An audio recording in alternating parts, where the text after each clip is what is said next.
2024년 8월 12일 토요일 성 라우렌시오 부제 순교자 축일 제1독서 사도 바오로의 코린토 2서 말씀입니다. 형제 여러분, 적게 뿌리는 이는 적게 거두어 드리고 많이 뿌리는 이는 많이 거두어 드립니다. 저마다 마음에 작정한 대로 해야지 마지못해 하거나 억지로 해서는 안 됩니다. 하느님께서는 기쁘게 주는 일을 사랑하십니다. 하느님께서는 여러분에게 모든 은총을 넘치게 주실 수 있습니다. 그리하여 여러분은 언제나 모든 면에서 모든 것을 넉넉히 가져 온갖 선행을 넘치도록 할 수 있게 됩니다.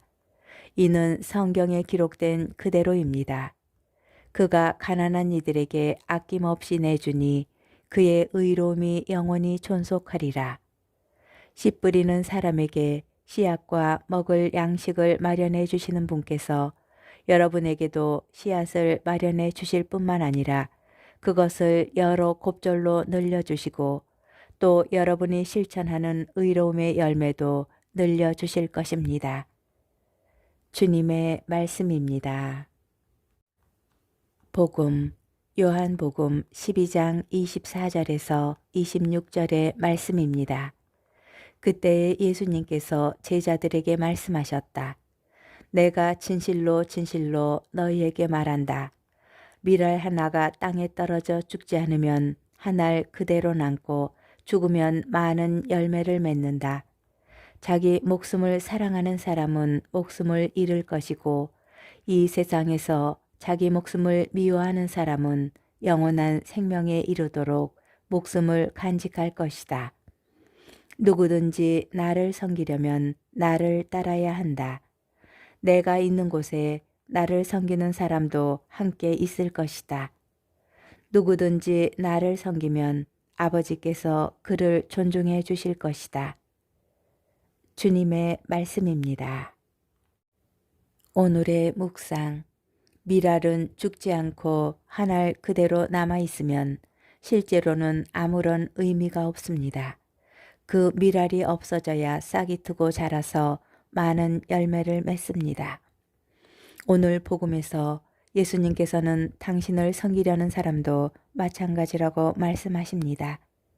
예수님을 따르려는 사람이 자기 목숨을 사랑하여 자기 자신에게 매달려 있으면 한 걸음도 앞으로 나갈 수가 없습니다.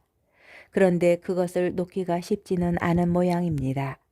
어쩌면 인간이 참 어리석은지도 모르겠습니다. 밭에 뿌려진 씨앗은 죽을지 말지 생각을 하거나 선택을 하지 않습니다. 그저 자연의 순리에 따라 씨앗은 죽고 다음 세대의 열매가 자랍니다. 또 그렇게 자라난 열매들은 누군가에게 먹히거나 아니면 다시 씨앗이 되어 그 다음 세대의 열매를 맺습니다. 그들은 본성에 따라 자연 질서 안에서 하느님의 뜻을 이루어 가기 때문입니다. 그런데 인간은 자기 뜻에 따라 선택을 할 수 있어서 때로는 열매를 맺지 못할 길을 스스로 갑니다. 자기 목숨 때문입니다. 눈앞에 있는 작은 언덕이 멀리 있는 큰 산보다 크게 보이는 법이지요. 그래서 잠시 누릴 수 있는 눈앞의 이익, 편안함, 방해받고 싶지 않은 마음 때문에 예수님을 따라 나서지 못하고 밀알 한 알 그대로 남아있으려 합니다.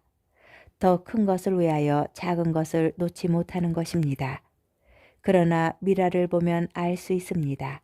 죽지 않고 남아있는 것은 하느님의 계획이 아닙니다. 그것은 생명의 길이 아닙니다. 자기 목숨을 택하는 것은 사실은 어리석음입니다. 밀알에게 배우는 지혜로운 사람들이 됩시다.